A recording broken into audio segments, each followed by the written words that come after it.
Hello everyone! If you're new here, my name is Brittany, and if you are a returning subscriber, well then welcome back, or just welcome to my channel in general. This is where I like to talk about horror movies, everything that we love and don't love.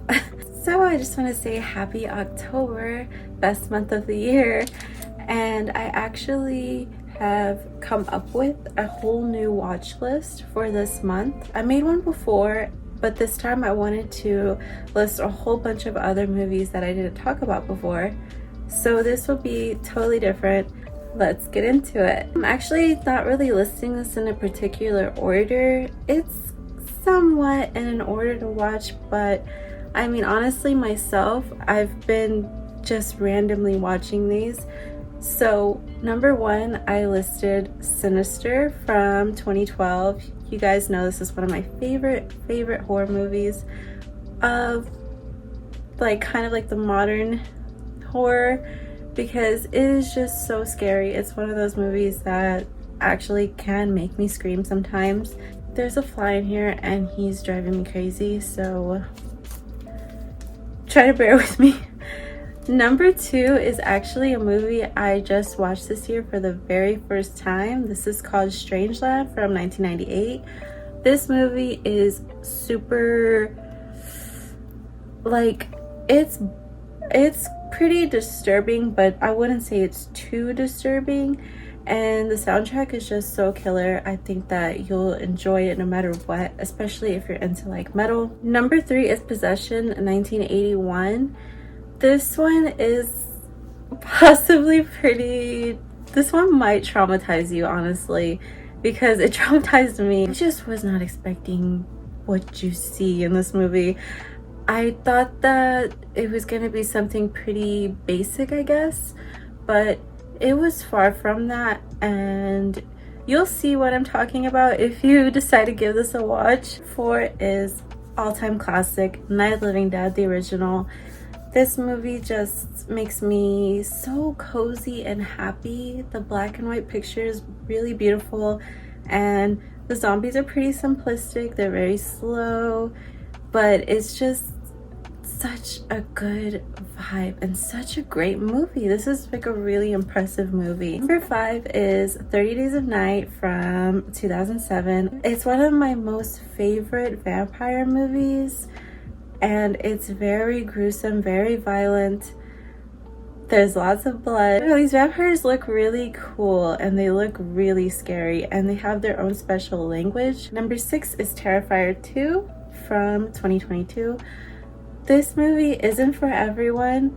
I know there are like some diehard Art the Clown fans, and I love him as well, but it's very brutal and it's really not for all ages and not for the weak. Like, if you have a weak stomach, you should maybe avoid this movie, because I would say there was one scene in particular that I was just like, oh, like it actually did make me feel a little bit nauseous. But other than that, I really love this movie, and I love Sienna as well. She's an amazing performer and just a really awesome character in general. Number seven is a new movie called Cobweb from this year. It actually came out before October, but it has like a Halloween aesthetic going on, and I think it ends on Halloween night. But this movie is kind of like a dark fairy tale. I really enjoyed it, but it's a very dark movie and there's a really great atmosphere to it. This is just perfect for when you want to get into the mood for Halloween. Number eight is My Soul to Take from 2010. I really enjoy this movie. I know it's not really like that groundbreaking, but it's pretty fun and it's kind of like a teen scream. I went to the theaters to see this when I was much younger, and it did scare me back then, but now I know it's not as scary, but it is still a very enjoyable watch. Number nine is another classic, The Evil Dead from 1981. This movie is just perfect all around. I know it's kind of like funny and it's very strange and unusual, but there is a lot of heart and soul that was put into this film, And I even heard that the cast had gotten like stoned and that there was a lot of footage they couldn't even use because they were too high. That's really funny. Number 10 is one of my most favorite movies ever, Bride of Chucky from 1998. This movie is just perfect, and it even gives like shout outs to other horror villains, and it's such a aesthetically pleasing movie. I mean, I just absolutely adore Jennifer Tilly. She's one of my like idols. She's my main idol pretty much, next to like Elvira. Number 11 is Smiley from 2012. This movie is pretty underground, I would say. I really never hear anyone else talking about this. It's like a slasher. The funny thing about this movie is Shane Dawson's actually in it, and that's what drew me into watching it originally. I was a big Shane Dawson fan when I was growing up. It's kind of cheesy, but it's pure fun. If you're the type of person that likes to have fun with horror movies and not just be fully scared, then this one's perfect for you. It has a pretty silly story to it. They say like, I did it for the lulz. Number 12 is Mandy from 2018. This one actually has Nicolas Cage, and I just love him so much. I'll watch anything with him. It's actually very strange, but it's so beautifully shot and the colors are amazing. You will really be in for a wild ride. This also has something to do with like acid and stuff, so it's gonna be pretty trippy. Number 13 is The Ritual from 2017. I believe this was released on Netflix a few years ago, and when I first watched it, I just immediately loved it. I couldn't even believe that this was so good, and I would love to rewatch this one. I've even like tweeted about this, that I feel like more people need to see this, so definitely check this out this season if you haven't watched it already. Number 14 is Pumpkinhead from 1988. I always remembered it, but I couldn't really like remember the full story, so I rewatched it. It's so crazy. It's a really good revenge story. You will feel bad for everyone that is involved in this whole story. It's a really sad one, but totally worth watching. 15 is Saint Maud. If you're in the mood for something very dramatic and twisted, this is the one you should be watching. Number 16 is Candyman from 1992. I love Candyman. I love the original story. I mean, even the remake is great as well. Number 17 is a really fun one. This is The Babysitter from 2017. I believe this was a Netflix original. I'm not too sure, but it's actually one of those movies you can definitely rewatch. It's a really great time with some good comedy thrown in there. Number 18 is Reanimator from 1985. And there's a huge like cult following for this movie. Number 19 is The Witch from 2015. This one I wouldn't say is for everyone. I always love to recommend it to people and then they'll be like, what's wrong with you?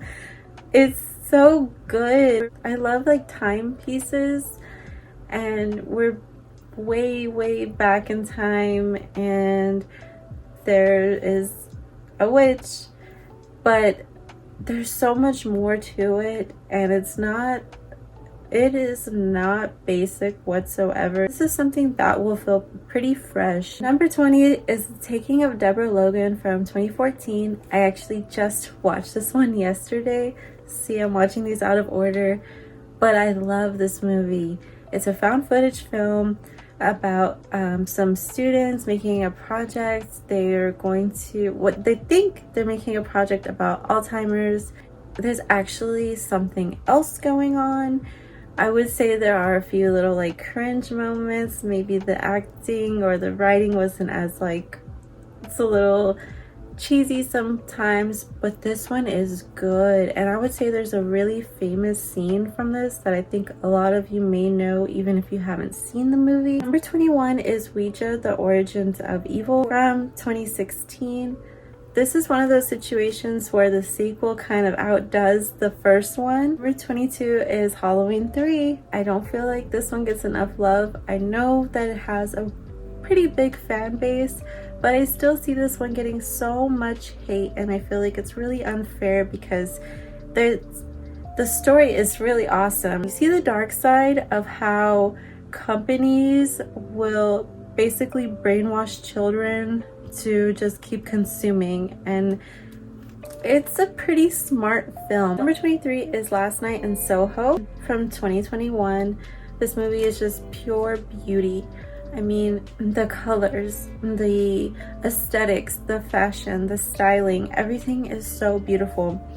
And the story is actually very intriguing. It really pulls you in. This movie is just one of those pieces that is so lovely on the eyes, you won't look away. Number 24 is The Dark Knight of the Scarecrow. This is another type of revenge movie. This one is so sad and it's just so badass. I mean, the acting is amazing and it feels so real. Number 25 is Last Shift from 2014. This one is extremely underrated and very, very scary. It's even been kind of like remade recently, but I'm still more drawn to this first one. It's a lower budget film, so it's pretty simplistic, but it works. It really does. Number 26 is Saw 2004. I've been on a huge like Saw marathon and I just love this franchise so much. I love Billy the Puppet. He's very creepy. I have him like back right there. Number 27 is Book of Shadows Blair Witch Project 2 from 2000. This one also gets a lot of hate. I love the Blair Witch movies. I just can't get enough of them. Number 28 is 13 Ghosts 2001, the remake. This one is very creepy. I used to have a hard time watching this growing up because the ghosts are really terrifying, especially compared to the original. The Angry Princess will always be my favorite. 29 is Antlers from 2021. This movie is so freaking sad, and I think everyone needs to watch this one. It centers around a young boy and his troubled family. It's also kind of like a creature feature. It's very interesting, honestly. Number 30 is The House of the Devil from 2009. I love the aesthetics of this film. It actually looks like it's shot from like the 70s. Everything is so creepy about it. It's very slow, but then once it actually like picks up, it does not hold back. Number 31 is The Crow. One of the most amazing movies ever, I would say, and perfect to watch on Halloween night or the night before, because this does take place on the Devil's Night. I also just kind of did a cosplay not that long ago of Eric Draven. Just really love him. Okay guys, so this is my watch list for October of this year, 2023. I hope I gave you guys some really good suggestions. Let me know if you watch any of these movies. I love hearing from y'all down below in the comments. As always, stay safe, stay spooky, and have an amazing October. Bye bye guys.